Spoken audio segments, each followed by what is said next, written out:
Machine Bhagiratha పేరుతో కేసీఆర్ 46,000 కోట్ల ప్రజాధనాన్ని దోచుకున్నారని ఆరోపించారు మంత్రి పొంగులేటి శ్రీనివాసరెడ్డి. 10 ఏళ్ల కాలంలో తెలంగాణ ప్రజలకు బుక్కెడు మంచినీటిని కూడా ఇవ్వలేదని అన్నారు. అధికారంలోకి వచ్చిన 100 రోజుల్లోనే 5 హామీలను అమలు చేసిన ప్రభుత్వం కాంగ్రెస్ అని చెప్పారు. ఇంటింటికి తాగునీరు ఇచ్చేందుకు కాంగ్రెస్ ప్రభుత్వం చిత్తశుద్ధితో పనిచేస్తుందని అన్నారు. కొత్తగూడెం క్యాంపు కార్యాలయంలో కార్యకర్తల సమావేశంలో పాల్గొన్న ఆయన ఖమ్మం పార్లమెంట్ అభ్యర్థికి అత్యధిక మెజార్టీ వచ్చేలా కృషి చేయాలని కార్యకర్తలకు సూచించారు.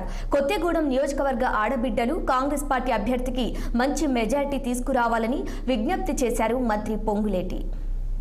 కాంగ్రెస్ పార్టీని అధికారంలోకి తేవాలని, రాహుల్ గాంధీ గారిని ప్రధానమంత్రి చేయాలని మనందరం కలలుకంటున్నాం.